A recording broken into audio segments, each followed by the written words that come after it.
আল্লাহ রাব্বুল আলামিন সূরা হজ্জের প্রথমেই বিচারের মাঠের একটা বর্ণনা দিয়েছেন, বিচারের মাঠের বিবরণ দিয়েছেন।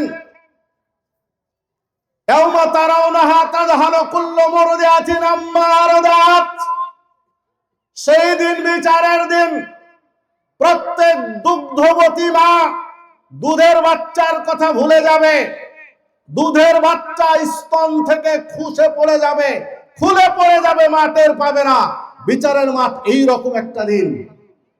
ওয়াতাদাউ কুল্লু মুরদিআতিন আম্মা আরদাত ওয়াতাদাউ যাত হামলিন হামলাহা, গর্ভবতী মা বাচ্চা প্রসব করে দিবে, বুঝতে পারবে না, টের পাবে না কখন তার বাচ্চা হয়ে গেছে।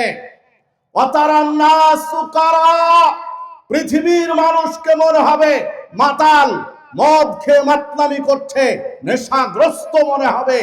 ওমা হুম বিসুকারা, অথচ কেউ মদ পান করেনি, কেউ মাতাল নয়। বিচারের দৃশ্য দেখে ভীত সন্ত্রস্ত হয়ে ভয়ে মাতালের মতো মনে হবে তাদেরকে। ওয়ালাকিন্না আযাবাল্লাহি শাদীদ, আল্লাহ রাব্বুল আলামিনের শাস্তি, আল্লাহ রাব্বুল আলামিনের আযাব বিচারের মাঠের চেয়ে জাহান্নামের আযাব অনেক অনেক অনেক কঠিন।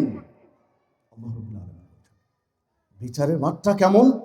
দুধের বাচ্চা কোল থেকে খুলে পড়ে যাবে, মা বুঝতে পারবে।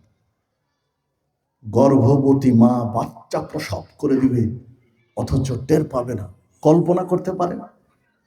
সম্মানিত মা বোন, মুসলিম মা বোন যাদের বাচ্চা হয়েছে, আপনাদের কাছে একটু অনুরোধ করি, 2 সেকেন্ডের জন্য একটু ভাবেন তো, বিচারের মাঠটা কেমন হতে পারে যে বাচ্চা হয়ে যাবে, অথচ মা বুঝতে পারবে না কখন বাচ্চা হয়ে গেছে, বাচ্চা প্রসব করে। একজন মুসলিম নারী, অমুসলিম নারী, হিন্দু, বৌদ্ধ, খ্রিস্টান, যে ধর্মের হোক না কেন, যদি তাকে বলা হয় নারী জীবনের সবচেয়ে কষ্টের স্মৃতি কি, নিঃসন্দেহে বলবেন বাচ্চা প্রসবের স্মৃতি। বাচ্চা প্রসবের চেয়ে বেদনার স্মৃতি নারী জীবনে আর নেই, অথচ বাচ্চা হয়ে যাবে। আল্লাহ রাব্বুল আলামিন সূরা হজ্জের 2 নম্বর আয়াত, আল্লাহ রাব্বুল আলামিন বলছে মা টের পাবে না যে কখন বাচ্চা হয়ে গেছে। পৃথিবীর মানুষ মনে হবে মাতাল, নেশাগ্রস্তের মতো হয়ে থাকবে সারা পৃথিবীর মানুষ, অথচ কেউ নেশা করে না। আল্লাহ রাব্বুল আলামিন 3টা স্মৃতি চারণ করার পরে, 3টা দিক উল্লেখ করার পরে, বিচারের মাঠের 3টা পর্যায় উল্লেখ করার পরে বলছেন ওয়ালাকিন্না আযাবাল্লাহি শাদীদ, আল্লাহর আযাব, জাহান্নামের আযাব বিচারের মাঠের চেয়ে অনেক অনেক গুণ কঠিন। সম্মানিত উপস্থিতি, বিচারের মাঠ আপনাকে আমাকে একটু বুঝতে হবে। সহিহ বুখারীতে একটি হাদিস রয়েছে, রাসূলুল্লাহ সাল্লাল্লাহু আলাইহি ওয়াসাল্লাম বলেন, আদম আলাইহিস সালামকে আল্লাহ রাব্বুল আলামিন ডাকবেন, বিচারের একটা পর্যায়ে ডেকে বলবেন, আদম, এগুলো তোমার সন্তান, এরা বনু আদম, এদেরকে বেছে নাও। জাহান্নামীরা কারা, জান্নাতীরা কারা, আলাদা করে দাও। জাহান্নামীদের আলাদা করে দাও, জান্নাতীদের আলাদা করে দাও। আদম আলাইহিস সালাম বলবেন, হে রব, হে আল্লাহ, এই এত মানুষের মধ্য থেকে, সারা পৃথিবীর মানুষের মধ্য থেকে কয়জনকে জাহান্নামের দিকে আর কয়জনকে জান্নাতের দিকে আলাদা করে দেব? আল্লাহ রাব্বুল আলামিন বলবেন 1999 জনকে জাহান্নামের দিকে আর জান্নাতের দিকে 1001 জনকে। সম্মানিত উপস্থিতি, আল্লাহ রাসূল সাল্লাল্লাহু আলাইহি ওয়াসাল্লাম এই কথা বলার পরে বলছেন, এটা এমন এক দিনে সংগঠিত হবে যেই দিন গর্ভবতী মা ভয়ে, আপনাকে একটা আমলের কথা বললে তখন আপনি চট করে বলেন সারা পৃথিবীতে সবাই ভুল, আপনি ঠিক, আপনারটাই ঠিক, সারা পৃথিবীর মানুষ ভুল করছে। আপনি যুক্তি দেখান। তাসবিহ গুনতে হবে কিসে? হাতের আঙ্গুলে। গুনতে হবে কিসে? হাতের আঙ্গুলে। তাসবিহ দানে তাসবিহ গোনা যাবে? গোনা যাবে? তাসবিহ দানা দিয়ে তাসবিহ গণনা করা বিদআত। কঙ্কর দিয়ে তাসবিহ গণনা করা বিদআত। এই যে আপনার বিভিন্ন এখন মেশিন পাওয়া যায়, আঙ্গুলে থাকে যে টিপে টিপে গুণ, দেখেছেন কি? আধুনিক মেশিন আঙ্গুলে সেট করে দিয়ে সুবহানাল্লাহ, আলহামদুলিল্লাহ, আল্লাহু আকবার যে গুনছে, 33, 33, 34 দিয়ে দেখতেছে কতবার হয়েছে। এসব সিস্টেম বিধান চলবে না। হাতের আঙ্গুলে তাসবিহ গুনেন। নবী মুহাম্মদ সাল্লাল্লাহু আলাইহি ওয়াসাল্লাম বলেছেন, ডান হাতের আঙ্গুলে তাসবিহ গণনা করতে বিচারের মাঠে আঙ্গুলগুলো পক্ষে সাক্ষী দিবে। প্রত্যেকটা আঙ্গুল বিচারের মাঠে সাক্ষী দিবে আপনার পক্ষে। আপনি 1000 দানার তাসবিহ গণনা করেন, 1000 দানার তাসবিহ গণনা করেন, তাসবিহ দানা আপনার পক্ষে সাক্ষী দিবে কোনো প্রমাণ নেই। বরং একাধিক সাহাবীর আমলে ঘটেছে, সাহাবীদের সামনে তাবেঈরা যখন কঙ্কর দিয়ে তাসবিহ গণনা করতে এসেছেন, ছুঁড়ে ফেলে দিয়ে বলছেন, সাহাবীরা বেঁচে থাকতেই তোমরা বেদাত শুরু করে দিলে। অথচ আল্লাহ রাসূল সাল্লাল্লাহু আলাইহি ওয়াসাল্লাম হাতের আঙ্গুলে তাসবিহ গণনা করতে বলেছেন। সেই যুগে সাহাবীরা বলেছেন, আজকে সেই তাসবিহ দানা হজ করতে গিয়ে কিনে নিয়ে আসছেন। নেই, হজ্জে গিয়ে তাসবিহ দানা কিনে নিয়ে আসছেন। 2018 সালে হজ্জে গিয়েছিলাম প্রথম, তখন আমাদের সাথে এক ভাই ও 200টা তাসবিহ দানা কিনেছে। 200। কেন? ওই তাসবিহ দানা হাদিয়ে দিবে, সারা জীবনের নেকি পাবে। আস্তাগফিরুল্লাহ আল্লাযী লা ইলাহা ইল্লা হুয়াল হাইয়ুল কাইয়্যুম ওয়া আতুবু ইলাইহি। যে কথা বলছিলাম, বিচারের মাঠ অত্যন্ত ভয়ঙ্কর। তার চেয়ে ভয়ঙ্কর জাহান্নাম, জাহান্নামের শাস্তি তার চেয়ে ভয়ঙ্কর।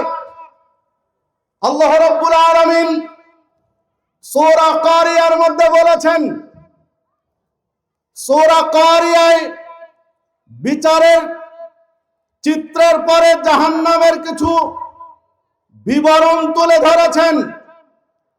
আল্লাহ রাব্বুল আলামিন বলেন, আল কারিয়া, মহাবিপদ। মাল কারিয়া, আপনি জানেন মহাবিপদ কি? ওমা আদরাকা মাল কারিয়া, এই মহাবিপদ, কঠিন বিপদ সম্পর্কে আপনি জানেন। ইয়াউমা ইয়াকুনুন নাসু কাল ফারাশিল মাবসুস, যেই দিন মানুষ হবে বিক্ষিপ্ত পতঙ্গের মতো। বিক্ষিপ্ত পতঙ্গ, কাল বৈশাখী ঝড় উঠলে চারা, খের, এগুলোর টুকরো বাতাসে যে উড়ে বেড়ায়, একে বলা হয় বিক্ষিপ্ত পতঙ্গ। এই বিক্ষিপ্ত পতঙ্গের মতো মানুষ ছিন্ন ভিন্ন হয়ে, চূর্ণ বিচূর্ণ হয়ে সেই দিন মানুষ উড়ে বেড়াবে। বিচারের মাঠ, এক একটা দৃশ্য আপনি চিন্তা করেন।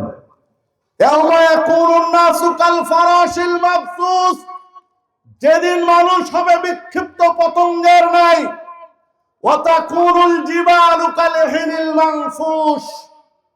পাহাড় সমূহকে মনে হবে রঙিন ধুলিত পশমের ন্যায়। ধুলিত পশম বলা হয় লেপ বা তোষক, জাজিম তৈরি করার সময় তার কারিগর লাঠি দিয়ে বা বিভিন্ন পদ্ধতি দিয়ে যে তুলোগুলোকে ছড়িয়ে দেয়, তুলোগুলো স্বাভাবিক করে দেয়, তার লাঠির আঘাতে এই পশমের তুলোর ছোট ছোট কণা বাতাসে উড়ে বেড়ায়। এইটাকে বলা হয় বিক্ষিপ্ত পশম, ধুনিত পশম। পাহাড়গুলোকে মনে হবে রঙিন ধুনিত পশম। পাহাড়ের গায়ে আঘাত দিয়ে দিয়ে যেন ধুলি কণায় পরিণত করা হয়েছে। ধুনিত পশমের মতো হবে পাহাড়গুলো।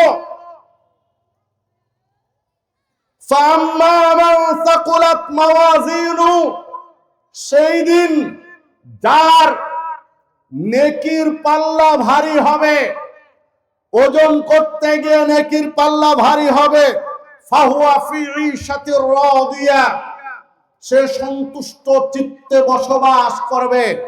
মানে তার থাকার জায়গা হবে সন্তোষজনক তথা জান্নাত।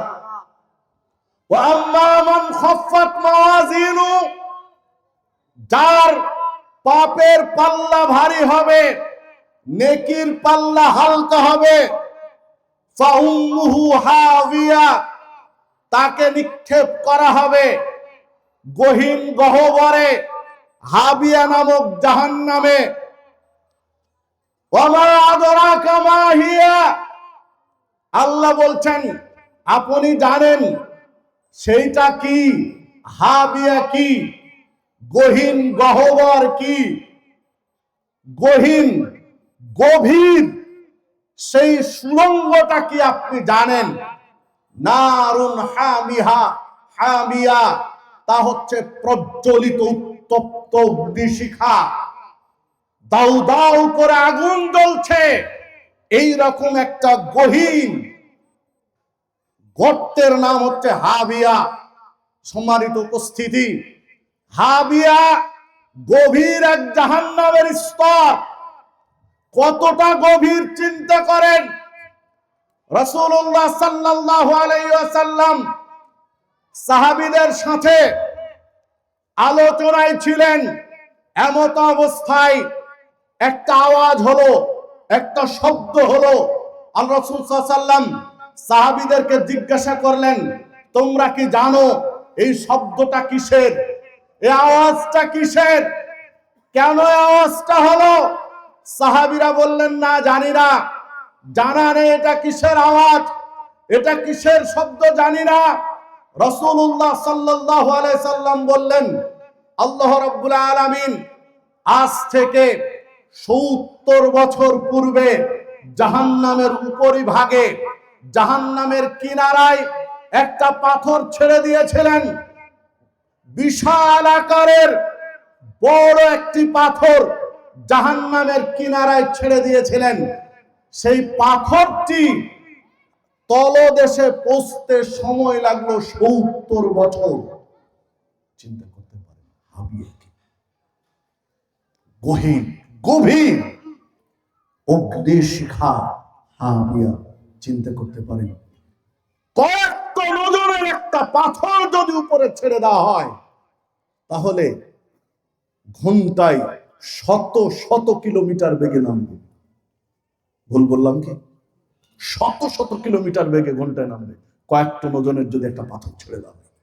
আর সেই পাথর উপরি ভাগ থেকে নিচে পৌঁছতে সময় লেগেছে কয় বছর?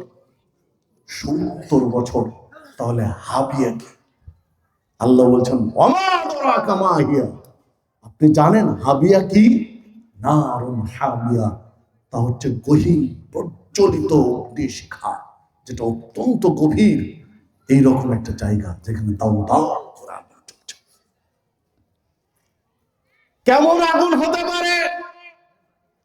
মুসনাদ আহমদের মধ্যে একটি হাদিস রয়েছে, রাসূলুল্লাহ সাল্লাল্লাহু আলাইহি ওয়াসাল্লাম বলেন, আল্লাহ রাব্বুল আলামিন জিবরিলকে ডাকলেন, জিবরিল যাও, জাহান্নাম তৈরি করেছি, জাহান্নাম রেডি করেছি, তুমি জাহান্নাম দেখে আসো, ভ্রমণ করে আসো।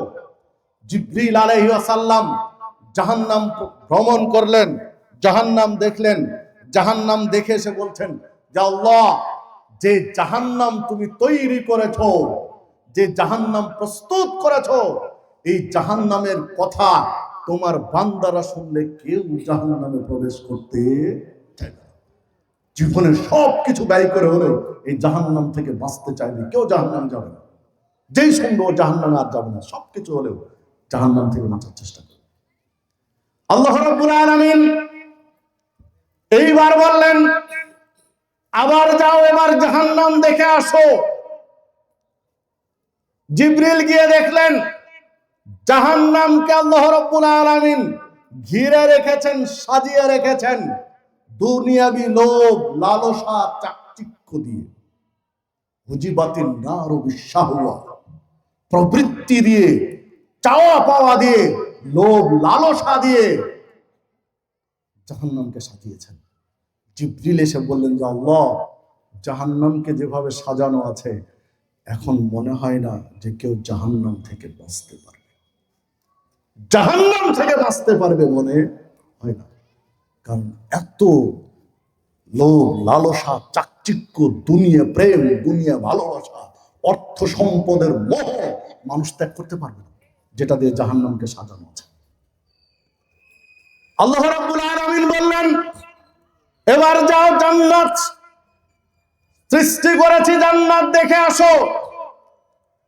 জিবরিল গেলেন, জান্নাত দেখলেন, জান্নাত দেখে এসে বললেন যে আল্লাহ, তুমি জান্নাতকে যেভাবে সাজিয়েছো, জান্নাত যেভাবে প্রস্তুত করেছো, তোমার বান্দারা জান্নাতের কথা শুনলে জান্নাত থেকে কেউ দূরে যাবে না, যে কোনো মূল্যে জান্নাত চাই, জান্নাতের জন্য নিজেকে তৈরি করবে, জান্নাত ছাড়া অন্য কোথাও কেউ যাবে না। আল্লাহ রাব্বুল আলামিন বললেন, যাও এবার জান্নাত দেখে আসো। হুজিবাতিল জান্নাতু বিল মাকারে। আল্লাহ রাব্বুল আলামিন বলছেন, আল্লাহ রাসূল সাল্লাল্লাহু আলাইহি ওয়াসাল্লাম বলছেন, সহিহ বুখারী মুসলিমের হাদিস, জান্নাতকে আল্লাহ সাজিয়েছেন মাকারে, বিপদ আপদ বালা মুসিবত দুঃখ কষ্ট লাঞ্ছনা গঞ্জনা হটকারিতা দিয়ে সাজালেন। জিবরিল দেখে এসে বলছেন যে আল্লাহ, যেভাবে জান্নাতকে সাজানো আছে তাতে জান্নাতে মানুষ যেতে পারবে না, খুব কম মানুষ যাবে, কারণ এত কষ্ট স্বীকার করে টিকে থাকবে দিনের উপরে পারবে না মানুষ, খুব কম পারবে। এবার বুঝতে পেরেছেন হাজারে একটা কেন? বোঝা গেছে না? যায়নি?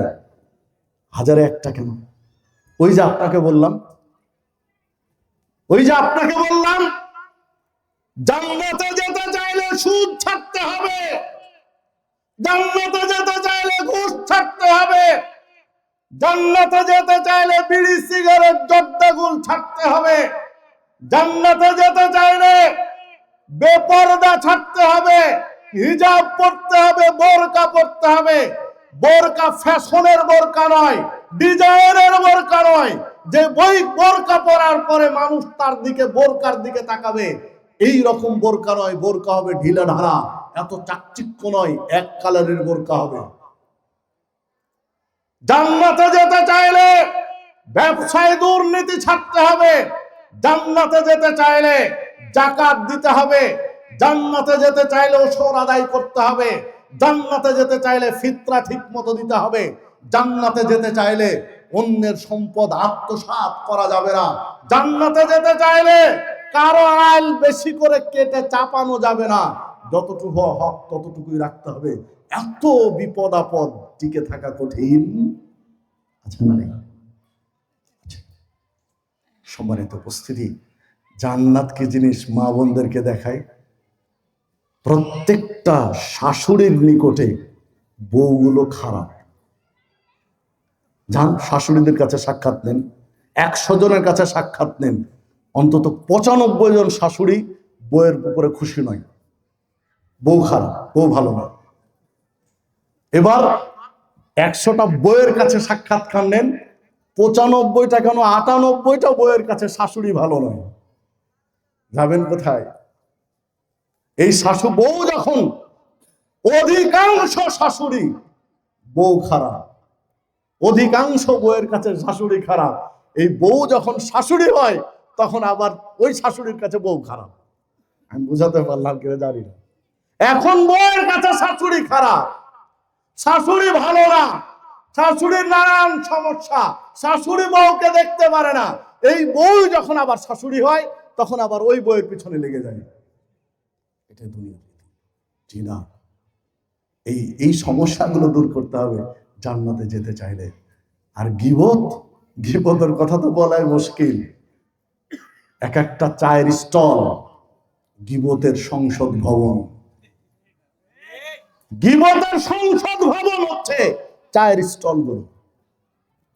চায়ের স্টলে বেশি, একটু বয়স হয়ে গেছে, কাজ কাম কম, মুরব্বী মানুষ, কিছু নাই, এই চলে যাবে বিকেলে সকালে চায়ের স্টলে এক কাপ চা 10 টাকা দিয়ে খাবে, আর 1 ঘন্টা দিয়ে সংসদ ভবনে গীবত চর্চা করবে।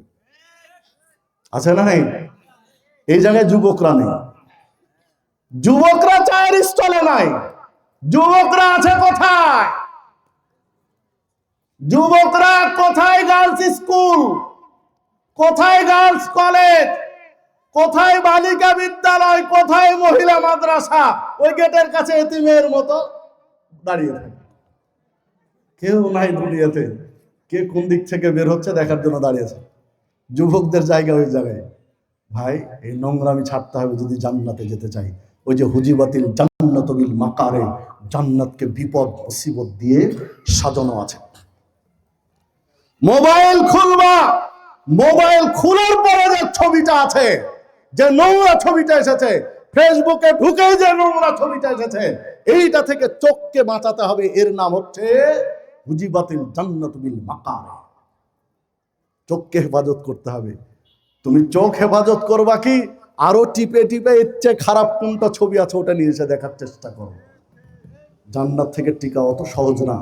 আমরা আসলে জান্নাত বুঝিনি কি জিনিস, এই জন্য আমাদের কাছে পাপকে পাপ মনে হয় না, পাপকে কিছুই মনে হয় না।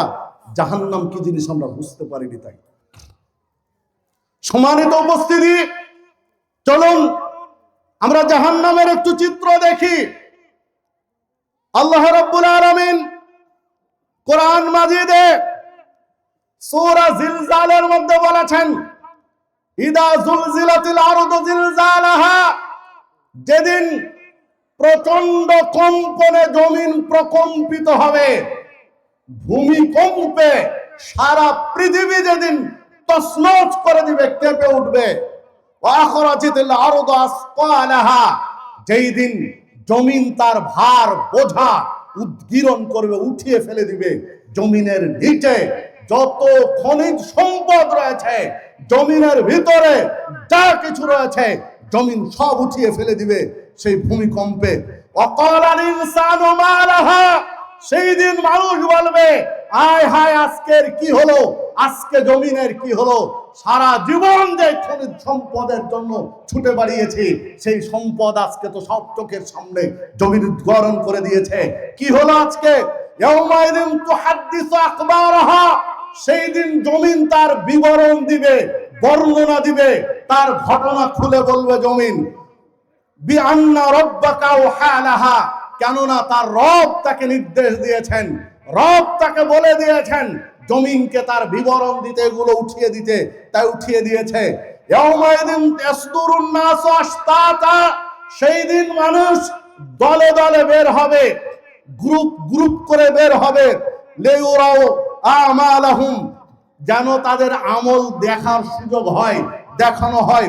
ফামাইয়ামাল মিসকালা যাররাতিন খায়রান ইয়ারা, সেই দিন যাররা পরিমাণ যদি কেউ কিছু করে থাকে, অণু থেকে অণু পরিমাণ কোনো ভালো কাজ করে থাকে, সেই দিন তার প্রতিদান দেওয়া হবে।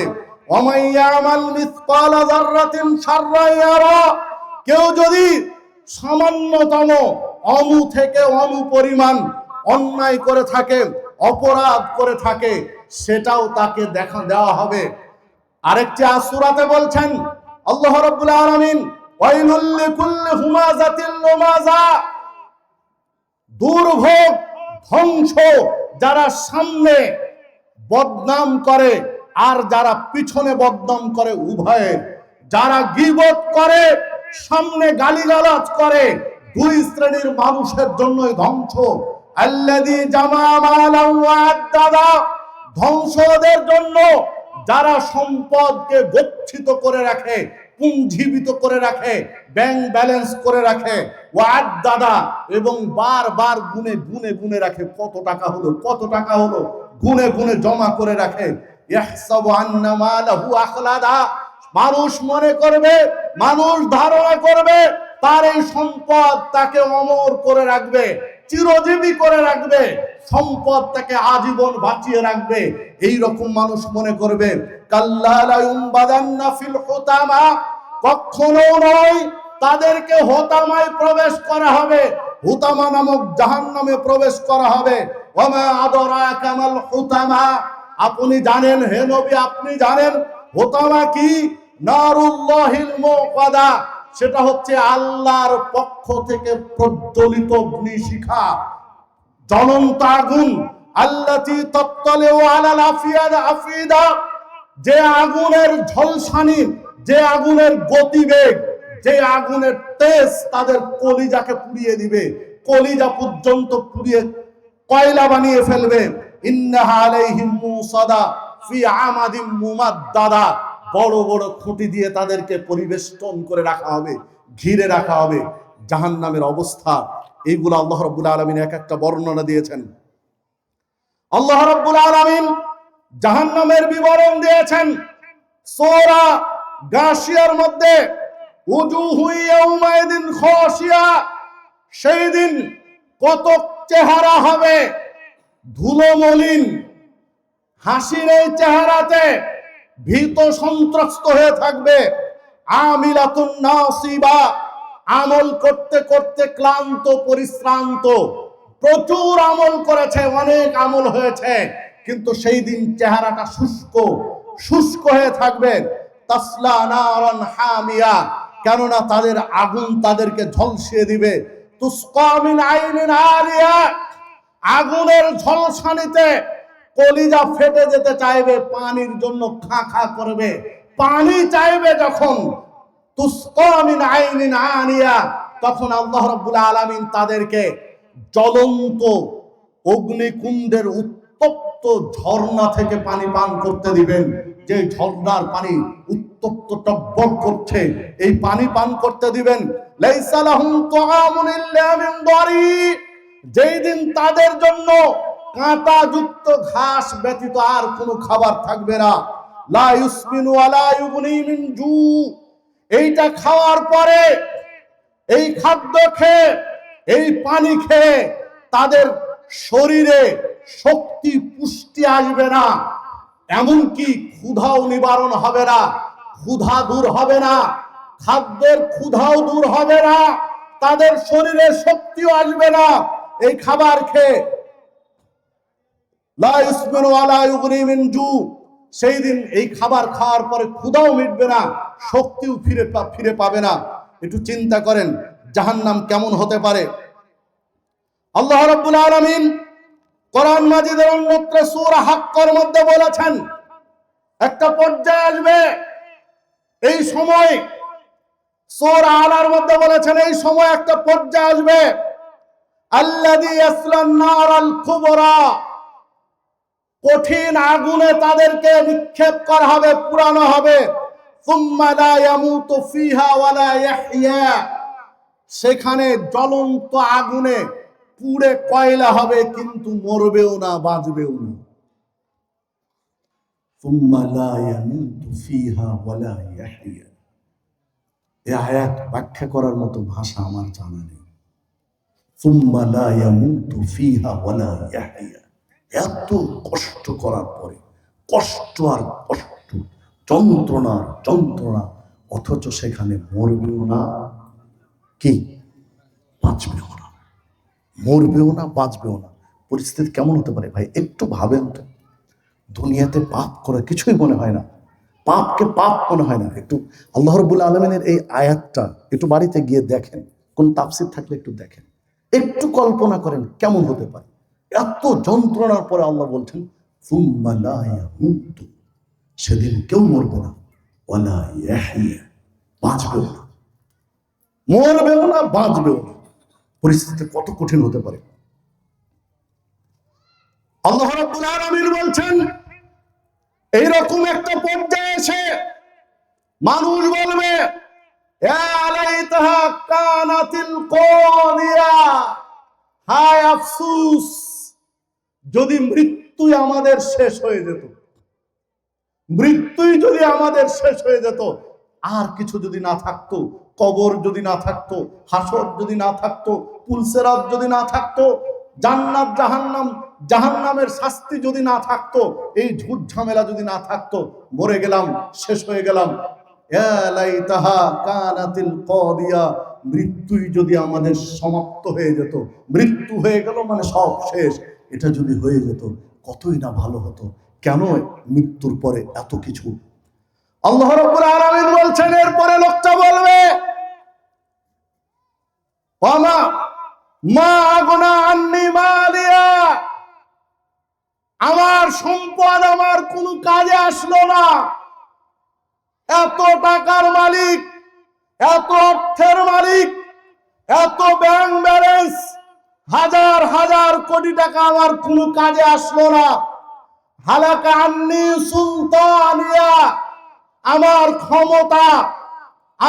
ক্ষমতা দাপট আজকে ধ্বংস হয়ে গেছে, কোনো কিছুই কাজে আসেনি।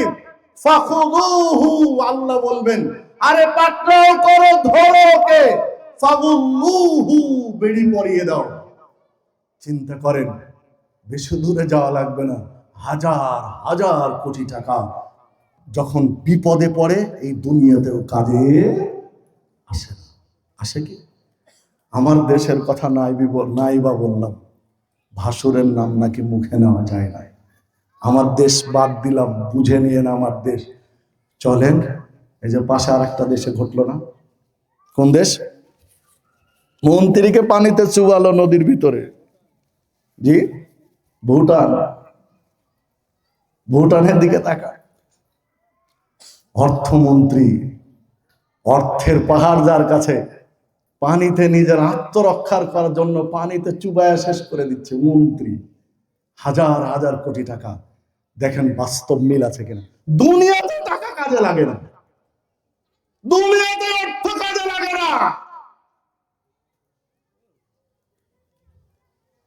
ক্ষমতা কাজে লাগে না দুনিয়াতে। আফসোস করে বলবে এত টাকা কামাই করেছিলাম, এত ক্ষমতা ধরছিলাম, এগুলো আমার কোনোই কাজে আসলো না। আল্লাহ রাব্বুল আলামিন বলবে পাকড়াও করো, বেড়ি পরিয়ে দাও, সুম্মাল জাহিম সাল্লুহু, এরপরে জাহান্নামে তাকে নিক্ষেপ করো, জ্বলন্ত আগুনে নিক্ষেপ করে দাও। সুম্মা ফি সিলসিলাতিন দারউহা সাবউনা যারান ফাসলুকুহু, 70 জিনজির দিয়ে, সিলসিলা দিয়ে তাকে বেঁধে নিক্ষেপ করো। ইন্নাহু কানা লা ইউমিনুনা বিল্লাহিল আযীম, কেননা মহান রব্বুল আলামিনের উপরে সেই ঈমান আনেনি। ওয়ালা ইয়াহুদ্দু আলা তুআমিল মিসকিন, মিসকিনকে খাদ্য দেয়নি, খাদ্য দিতে উৎসাহ দেয়নি। ফালাইসা লাহুল ইয়াউমা হাহুনা হাবিব, এই দিন তোমার কোনো অন্তরঙ্গ বন্ধু নেই, কোনো সাথী নেই, তোমাকে বাঁচাতে কেউ আসবে না।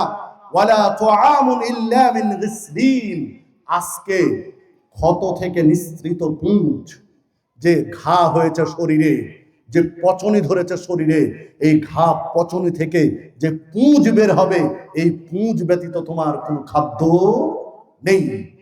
লা ইয়াকুলুহু ইল্লাল খাতিউন, মহাপাপিষ্ঠ ব্যক্তি ছাড়া এটা কেউ খায় না।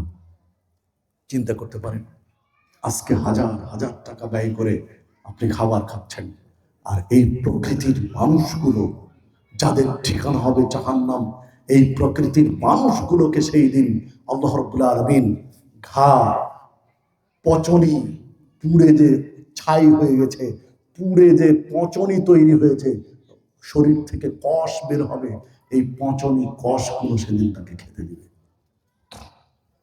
দেখুন জাহান্নাম কি জিনিস। রাসূলুল্লাহ সাল্লাল্লাহু আলাইহি ওয়াসাল্লাম বলছেন, আমি যা জানি যদি তোমরা জানতে, আমি যা শুনি যদি তোমরা শুনতে, তাহলে তোমরা হাসতে কম, কাঁদতে বেশি। তোমাদের মুখে এত হাসি থাকতো না, কাঁদা আর কাঁদা, কান্না আর কান্নায় তোমাদের সময় পার হতো। এমনকি তোমরা একটু সুখ পাওয়ার জন্য, আনন্দ পাওয়ার জন্য রাত্রিতে স্ত্রীর কাছে বিছানায় যেতে না। কিসের আনন্দ, কি হবে উল্লাস? বাড়ি থেকে বেরিয়ে যেতে, লোকালয় থেকে নির্জনে কোনো এক জায়গায় চলে যেতে, যেখানে কেউ ডিস্টার্ব করবে না, এইরকম একটা গহীন জায়গায় গিয়ে, নির্জন জায়গায় গিয়ে শুধু কাঁদতে আর কাঁদতে, কবর থেকে বাঁচার জন্য, বিচার থেকে বাঁচার জন্য। ইবনে মাজার মধ্যে হাদিসটি পাবেন 4510 নম্বর। চিন্তা করতে পারেন বিচারের মাঠ কি জিনিস, কবর কি জিনিস, জাহান্নাম কি জিনিস। মানুষ যদি বুঝতো তাহলে এগুলো থেকে বাঁচার জন্য দুনিয়ার কিচ্ছু করতো না, সব ছেড়ে দিত। রাসূলুল্লাহ সাল্লাল্লাহু আলাইহি ওয়াসাল্লাম কবরের একটা বিবরণ দিতে গিয়ে বলছেন, কবরের যে শাস্তি হয়, প্রথম আঘাতটা দেয় ফেরেশতা, হাতুড়ি মারে, তখন তার সর্বশক্তি দিয়ে চিৎকার করে উঠে। এই চিৎকার মানুষ এবং জিন, সাকালাইন, মানুষ এবং জিন ব্যতীত পূর্ব দিগন্ত থেকে পশ্চিম দিগন্ত পর্যন্ত সারা পৃথিবীর সমস্ত প্রাণী শুনতে পায়, শুধু মানুষ আর জিন শুনতে পায় না। আল্লাহ রাসূল সাল্লাল্লাহু আলাইহি ওয়াসাল্লাম বলছেন, আমি মনে করছিলাম, আমি ভাবছিলাম যে আল্লাহ রাব্বুল আলামিনের কাছে প্রার্থনা করব যে আল্লাহ, তুমি আমার এই উম্মতকে, উম্মতি মুহাম্মাদিকে, তাদেরকে এই কবরে যে চিৎকার হয় শাস্তির, এই চিৎকারটা শোনার সুযোগ দাও। এইটা আমি প্রার্থনা করব ভাবছিলাম। যদি আমি এই ভয় করতাম, যদি আমি এই ভয় না করতাম যে কবরের চিৎকার শুনলে তোমরা কবর দেওয়া ছেড়ে দিবে, কবর দিবে না, কবরের চিৎকার সইতে পারা যায় না, সহ্য করা যায় না, যে চিৎকার দেয়, এই ভয়ে তোমরা কবর দেওয়া বাদ দিয়ে লাশ মাটির উপরে ফেলায় রেখে দিবে, এই ভয় যদি আমি না করতাম, তাহলে আল্লাহ রাব্বুল আলামিনের কাছে প্রার্থনা করতাম যে আল্লাহ, আমার উম্মতকে কবরের শাস্তির একটু আওয়াজটা শোনার সুযোগ দাও। চিন্তা করতে পারি কবর কি জিনিস। হ্যাঁ, কেউ আপনাকে যদি কবরের কোনো ভিডিও দেখায়, কোনো ভিডিও শোনায়, কোনো ভিডিও দেখায় শোনায় যে কবরে এইরকম শাস্তি হবে, কবরের শাস্তির আওয়াজটা এইরকম, তাহলে তার চেয়ে বড় মিথ্যাবাদী আর কেউ হতে পারে না। অসম্ভব, এটা সম্ভব না। আল্লাহ রাসূল সাল্লাল্লাহু আলাইহি ওয়াসাল্লাম ১,৫০০ বছর আগে ইঙ্গিত দিয়েছেন, কবরের শাস্তির আওয়াজ শোনা সম্ভব এই। মাঝে মাঝে দেখা যায় না যে মোবাইলে, ইউটিউবে, ফেসবুকে, টুইটারে কিছু কিছু চিত্র দেয় না, যে কবরে আগুন জ্বলছে চিত্র দিচ্ছে, দেয় না? কবরে সাপ কিলবিল করছে এগুলো দিচ্ছে, এগুলো সব বানানো। এই যে এখন কি হয়েছে, এআই, কোনটা সত্য আর কোনটা মিথ্যা এক সময় মানুষ বড় বিপদে পড়ে যাবে। এআই দিয়ে যে বানানো হচ্ছে, এগুলো সব বানানো। কারণ কবরের শাস্তি মানুষ যদি চোখে একবার দেখে, কবরের আওয়াজ যদি মানুষ কানে একবার শুনে, তার নাওয়া, খাওয়া, ঘুম সব হারাম হয়ে যাবে, সব বাদ দিয়ে দিবে। এখন থেকে শুরু হয়ে যাবে, কিচ্ছু লাগবে না তার। যদি একটু আওয়াজ কবরে শুনতে পাই, একটু শাস্তি যদি দেখতে পাই, আর আপনি সুন্দর করে এডিট করে ছেড়ে দিলেন, এর চেয়ে বেহায়া নোংরা আর হতে পারে না। যারা এই কাজগুলো করে, কবরের শাস্তি, কবরের চিত্র এডিট করে যারা প্রচার করে, তাদের চেয়ে খারাপ মানুষ আর হতে পারে না। ঈমান নিয়ে তারা ছিনিমিনি খেলছে। আল্লাহ এদেরকে হেদায়েত দান করুন। পাশাপাশি বলে রাখি যে কি টিকটক আসেনি, আছে না নেই? টিকটকে সবাই আসক্ত। টিকটক যারা করে, কোনো মুসলমানের বাচ্চাই কাজ করতে পারে না। এগুলো হারাম, হারাম, হারাম। আল্লাহ রাসূল সাল্লাল্লাহু আলাইহি ওয়াসাল্লাম বলেছেন, মানুষকে মিথ্যা বলে হাসানো, মিথ্যা বলে আনন্দ দেওয়া, এটা নোংরামি এবং এটা হারাম। ১,৫০০ বছর আগে বলেছেন। এই টিকটকার গুলো মিথ্যা অনেক কিছু দিয়ে হাসাচ্ছে না মানুষকে, চিত্ত বিনোদন করছে না। মুসলমানের বাচ্চা, তুমি কেন টিকটকার হতে গেছো? তুমি মুসলমানের বাচ্চা, তুমি কেন এই লাইনে? এটা মুসলিমদের কাজ নয়, এটা ইহুদিদের কাজ, এটা খ্রিস্টানদের কাজ। তুমি নিজেকে পরিচয় দাও, আজ থেকে আমি ইহুদি। তুমি পরিচয় দাও, আজ থেকে আমি খ্রিস্টান। পরিচয় দাও, আজ থেকে আমি হিন্দু। পরিচয় দাও, আজ থেকে আমি অমুসলিম। তারপরে এগুলো করো, আমার আফসোস নেই। তুমি মুসলমানের বাচ্চা নিজেকে দাবি করবা, টিকটকার হবে চিনা, অসম্ভব, এটা হতে পারে না। যে কথা বলছিলাম, রাসূলুল্লাহ সাল্লাল্লাহু আলাইহি ওয়াসাল্লাম জাহান্নামীদের বিবরণ দিতে গিয়ে বললেন, জাহান্নামীদের এক একটা দাঁত হবে উহুদ পাহাড়ের সমান। উহুদ পাহাড় মানে 4 কিলোমিটার লম্বা, প্রায় 8 কিলোমিটার, 4 কিলোমিটার প্রস্থ, প্রায় 8 কিলোমিটার লম্বা, কাছাকাছি এইরকম একটা বিশাল আয়তনের পাহাড়ের নাম হলো উহুদ পাহাড়। আল্লাহ রাসূল সাল্লাল্লাহু আলাইহি ওয়াসাল্লাম বলছেন, জাহান্নামীদের এক একটা দাঁত হবে উহুদ পাহাড়ের সমান। জাহান্নামীদের চামড়া হবে 3 দিন পার, চামড়া ফুটো করে দিলে এই পার থেকে ওই পার হতে হেঁটে 3 দিন সময় লাগবে পার হতে। চামড়া এইরকম মোটা হবে। জাহান্নামীদের উরুটা হবে বাইজা পাহাড়ের সমান। জাহান্নামীদের কাঁধ এই পার থেকে এই পার যেতে, কাঁধের এক পার থেকে আর এক পার যেতে একটা দ্রুতগামী যানবাহন, একটা দ্রুতগামী ঘোড়াকে 3 দিন সময় লাগবে এই পার থেকে ওই পার। জাহান্নামীদের বসার জায়গা হবে, মক্কা থেকে মদিনার যে দূরত্ব, মক্কা থেকে মদিনা প্রায় 480 কিলোমিটার। 480 কিলোমিটার মানে প্রায় 500 কিলোমিটার। 480 কিলোমিটার দূরত্বের যে জায়গা, একজন মানুষের বসার জায়গা হবে। 480 মানে 500 কিলোমিটার, মানে আপনাদের দিনাজপুর থেকে প্রায় কুমিল্লা। ঢাকা 500 কিলোমিটার কি আরো বেশ কম? কুমিল্লা হবে 400 কিলোমিটার হবে ঢাকা। দিনাজপুর থেকে ঢাকা 400 কিলোমিটার, কিছু কম বেশি। দিনাজপুর থেকে কুমিল্লা 500 কিলোমিটার। জাহান্নামীদের এক একজনের বসার জায়গা হবে মক্কা থেকে মদিনার দূরত্ব। আমি আপনাকে বোঝাতে চাচ্ছি জাহান্নামীদের একজনের ফিগার কেমন হতে পারে, একজনের ফিগার কেমন হতে পারে কল্পনার বাহিরে। বসার জায়গা প্রায় 500 কিলোমিটার, এক একটা দাঁত উহুদ পাহাড়ের সমান, এক একটা উরু বাইজা পাহাড়ের সমান। জাহান্নামীদের কাঁধ হবে এই পার থেকে ওই পার। একটা দ্রুতগামী ঘোড়া, 3 দিনের পথ। একটা মানুষ হেঁটে 3 দিন পার হতে লাগবে চামড়ার এই পার থেকে ওই পার। এইরকম বিশাল আয়তনের বিশাল পাহাড়ের সমান এক একটা বডি। এইরকম 999 জনকে জাহান্নামে নিক্ষেপ করা হবে। 999 জন, এক একটা পাহাড় জাহান্নামে নিক্ষেপ করা হবে। জাহান্নামে নিক্ষেপ করার পরে যখন একটা পর্যায়ে এসেছে, জাহান্নামে যারা ছিল দেওয়া হয়ে গেছে, তখন আল্লাহ রাব্বুল আলামিন জাহান্নামকে বলবেন, সূরা কাফের মধ্যে পাবেন, জাহান্নামকে আল্লাহ বলবেন, ইয়াউমা নাকুলু লিজাহান্নাম, জাহান্নামকে বলা হবে হালিম তালাতি, জাহান্নাম তোমার পেট পূর্ণ হয়েছে, তোমার পেট ভরেছে। জাহান্নামকে বলা হবে ইয়াউমা নাকুলু লিজাহান্নাম হালিম তালাতি ওয়া ইয়াকুলু হাল মিন মাজিদ, তখন জাহান্নাম বলবে রব আর কিছু আছে। মানে 1999 জন বিশাল বিশাল পাহাড়ের মতো জাহান্নামের ভিতরে দেওয়ার পরে জাহান্নাম ভর্তি হয়নি। আল্লাহকে বলছে, আল্লাহ যখন বলবে হালিম তালাতি, জাহান্নাম তোমার পেট ভরেছে, ওয়াতাকুলু হাল মিন মাজিদ, জাহান্নাম বলবে আল্লাহ আর কিছু আছে। আল্লাহ আবার দিবেন, আবার জিজ্ঞাসা করবেন, জাহান্নাম তোমার পেট ভরেছে, জাহান্নাম বলবে আল্লাহ আর কিছু আছে। আবার জাহান্নামে কিছু মানুষকে দেওয়া হবে, আল্লাহ আবার বলবেন জাহান্নাম তোমার পেট ভরেছে, আল্লাহকে বলবে, জাহান্নাম বলবে আল্লাহ আর কিছু আছে। জাহান্নামে তখন আল্লাহ রাব্বুল আলামিন তার পায়ের বৃদ্ধাঙ্গুল ঢুকিয়ে দিবেন। তখন জাহান্নাম বলবে আল্লাহ তোমার ইজ্জতের কসম, আল্লাহ তোমার সম্মানের কসম, আর লাগবে না, হয়েছে হয়েছে, যথেষ্ট হয়েছে, আর দরকার নেই, পেট ভরে গেছে। আমি বোঝাতে অক্ষম জাহান্নাম কি জিনিস। আল্লাহ রাব্বুল আলামিন পায়ের আঙ্গুল না দেওয়া পর্যন্ত জাহান্নাম বলতে থাকবে আল্লাহ আর কিছু আছে।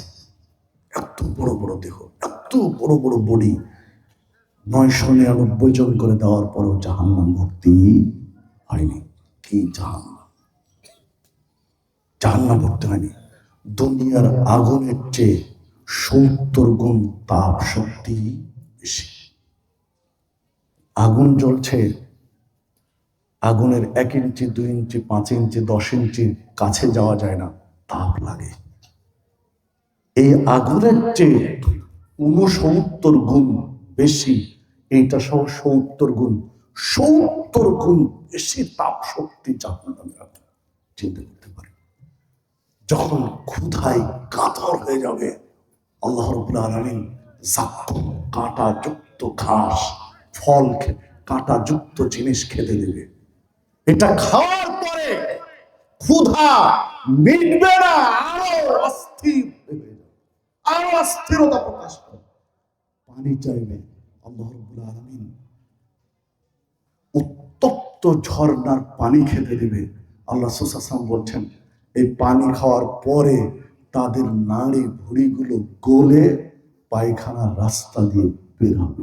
চিন্তা করতে পারে জাহান্নাম কি জিনিস। আল্লাহ রাসূল সাল্লাল্লাহু আলাইহি ওয়াসাল্লাম দোয়া শিখিয়েছেন, কেউ যদি 3 বার আল্লাহর কাছে বলে আল্লাহুম্মা আনসিনি মিনান নার, জাহান্নাম থেকে বাঁচাও, আল্লাহ জাহান্নাম থেকে বাঁচাও, আল্লাহ জাহান্নাম থেকে বাঁচাও, তখন জাহান্নাম বলে যে আল্লাহ, ও না দেখে আমার ভিতর আসতে চায় না, আল্লাহ তুমি তাকে বাঁচাও। বলেন আল্লাহুম্মা আনসিনি মিনান নার, আল্লাহুম্মা আনসিনি মিনান নার, আল্লাহুম্মা আনসিনি মিনান নার। জাহান্নাম অত্যন্ত ভয়ঙ্কর জিনিস, অত্যন্ত ভয়ঙ্কর। আল্লাহ একজন ধনাঢ্য ব্যক্তিকে ডেকে বলবেন, বান্দারে, তোকে যদি আমি সারা পৃথিবীর সমপরিমাণ সম্পদ দিয়ে দিই, সারা পৃথিবীর সমান সম্পদ দিয়ে দেই, জাহান্নাম থেকে বাঁচার জন্য যদি কোনো বিনিময় চায়, তো তুমি কি দিবে আমাকে, তুই কি দিবি? তখন বান্দা বলবে যে আল্লাহ, যদি গোটা পৃথিবী দিয়ে বাঁচা যায় তো আমি গোটা পৃথিবী দিতে রাজি থাকবো, আল্লাহ তুমি জাহান্নাম থেকে বাঁচাও। আপনি চিন্তা করেন, আপনি কয় টাকার মালিক, কয় হাজার কোটি টাকার মালিক, কত বিলিয়ন ট্রিলিয়ন অক্টিলিয়নের মালিক, সারা পৃথিবী দিয়ে বাঁচা যাবে না জাহান্নামের আগুন থেকে। আল্লাহ বললেন, বান্দারে গোটা পৃথিবী লাগতো না, দুনিয়াবি জীবনে আমার কাছে একটু ক্ষমা চেয়ে ইবাদত করলে তো জান্নাত পেয়ে যেতে। একটু ক্ষমা চেয়ে ইবাদত করলে তো হতো, এত কিছু তো লাগতো না। সম্মানিত উপস্থিতি, জাহান্নাম থেকে বাঁচার জন্য একটু আমল দরকার। জাহান্নাম থেকে বাঁচার জন্য একটু আমল দরকার, বেশি কিছু লাগে না। আল্লাহ রাসূল সাল্লাল্লাহু আলাইহি ওয়াসাল্লামের কাছে একজন সাহাবী এসে বলছেন, দুল্লানি আলা আমালিন ইযা আমিলতু দাখালতুল জান্নাহ। এমন আমলের কথা বলুন যে আমল করলে আমি জান্নাতে যাব। আল্লাহ রাসূল সাল্লাল্লাহু আলাইহি ওয়াসাল্লাম বললেন, তা'বুদুল্লাহ লা তুশরিক বিহি শাইআ। প্রথম কথা বললেন যে তুমি শুধু আল্লাহর ইবাদত করো, শিরিক করো না। ইবাদত করো কার? আর শিরিক থেকে বাঁচো। শিরিক থেকে বাঁচতে হবে, এটা এক নম্বর শর্ত। শিরিক থেকে না বাঁচলে জান্নাত কোনোদিন সম্ভব নয়। আজকে আমাদের দেশের নেতা নেত্রীদের অবস্থা দেখে মাথা হেট হয়ে যায়। পূজা মণ্ডপে গিয়ে আশীর্বাদ দেয়। মুসলমানের বাচ্চা ধিক্কার! কোন মুসলমানের বাচ্চা পূজা মণ্ডপে আশীর্বাদ দিতে পারে না। পূজা মণ্ডপে গিয়ে, মন্দিরে গিয়ে শুভেচ্ছা জানাতে পারে না। মুসলমানদের কাজ নয়, নতুন করে ঈমান গ্রহণ করতে হবে। প্রধানমন্ত্রীর কাজ নয়। হ্যাঁ, মন্দিরগুলো যদি মানুষ ভেঙে দেয়, মন্দিরগুলো যদি তছনছ করার কারণে সমস্যায় পড়তে হয়, এই জন্য রাষ্ট্রের দায়িত্ব মন্দিরগুলো রক্ষা করতে হবে, যেহেতু তাদেরকে রাষ্ট্রে বসবাস করতে দিয়েছে।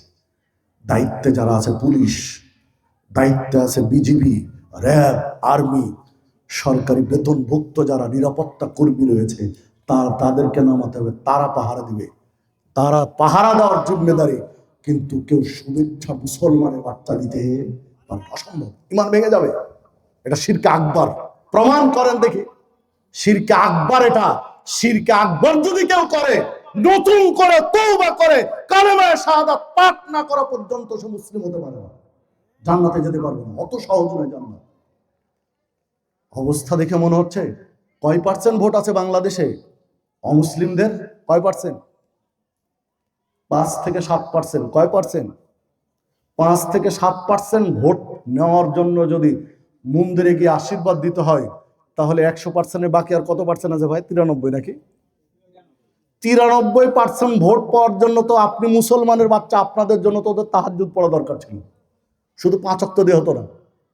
7%-এর জন্য যদি মন্দিরে গিয়ে শুভেচ্ছা জানাতে হয়, তো 93-এর জন্য শুধু 5 ওয়াক্ত সালাত দিয়ে হতো। নেতৃবৃন্দকে তাহাজ্জুদ পড়া লাগতো। দুর্ভাগ্য আমাদের, এটা আমাদেরই দোষ আছে। জনগণ যেমন, নেতাও তেমন হয়েছে সব। জনগণ একটা বিড়িতে বিক্রি হয়ে যায়, তো জনগণও যেমন আল্লাহ দিয়েছে তেমন। চোরে চোরে মাস্তুত ভাই, যাকগে, সেদিকে আমি বলতেছি না। আমি যেটা বলতেছি, রাজনীতি কাউকে খোটা দেওয়ার নয়। ভাই আপনি মুসলিম, কোন নেতা আমার কথা গায়ে মেখে নিয়েন না। আপনি মুসলমানের বাচ্চা, তাই আমি দরদ নিয়ে আপনাকে কথা বললাম। জাহান্নামের আগুন থেকে বাঁচা দরকার। এই জন্যই আপনি যদি মুসলিম না হন, পরিচয় দেন, আমার আপত্তি নেই, আপনাকে নিয়ে আমার কথাও নেই, কারণ আপনি মুসলিম নয়। আপনাকে নিয়ে আমার ভাবনা কিসের? সুযোগ হলে দাওয়াত দিতাম, না হলে দিতাম না, কিন্তু মুসলিম হিসাবে আগে ঈমান। একজন সাহাবী এসে বলছেন, হে আল্লাহর রাসূল সাল্লাল্লাহু আলাইহি ওয়াসাল্লাম, আমাকে এমন একটা শিক্ষা দিন যেই শিক্ষা আমার সারা জীবনের জন্য যথেষ্ট হবে। আপনি ছাড়া আর কারো কাছে যেন এটা আমাকে শুনতে না হয়। একটা শিক্ষায় যেন আমার সারা জীবনের জন্য যথেষ্ট হয়, জান্নাতে যাওয়ার জন্য উপযুক্ত হয়। আল্লাহ রাসূল সাল্লাল্লাহু আলাইহি ওয়াসাল্লাম কয়টা জিনিস জানতে চাইছে বলেন তো? কয়টা? একটা জিনিস, যেটা সারা জীবনের জান্নাতে যাওয়ার জন্য যথেষ্ট হয়। আমাদেরও তো জানা দরকার নাকি? আল্লাহ রাসূল সাল্লাল্লাহু আলাইহি ওয়াসাল্লাম একটাই বললেন, বেশি বলেননি। বললেন, কুল, বলো, বলেন আমানতু বিল্লাহ, আল্লাহর প্রতি ঈমান। একটা কথাই বলেছেন। বললেন, তুমি বলো আমানতু বিল্লাহ, আল্লাহর প্রতি ঈমান আনলাম, ফাস্তাকিম, এই কথাটার উপরে তুমি মরা পর্যন্ত টিকে থাকো। কোন কথার উপরে? মনে বুঝাতে পারলাম না। আল্লাহর প্রতি ঈমান আনলাম, বললেন বলো আমানতু বিল্লাহ ফাস্তাকিম, মরা পর্যন্ত তুমি এর উপরে টিকে থাকো, মরা পর্যন্ত শুধু ইমানের উপরে টিকে থাকো, যেন ইমান ভেঙে না যায়, তুমি জান্নাতে যাবে। ভাই ঘটনা কিন্তু এটাই, শুধু এর উপরে টিকে থাকেন, ইনশাআল্লাহ নিশ্চিত জান্নাত পাবেন। ইমান নিয়ে কোনো ব্যক্তি যদি ইমান নিয়ে মৃত্যুবরণ করে, ইমান নিয়ে যদি কোনো ব্যক্তি মৃত্যুবরণ করে, একটা নেকি যদি তার অবশিষ্ট থাকে, একটা নেকির কারণে সে জান্নাতে যাবে, কিচ্ছু নেই। কয়টা নেকি আছে?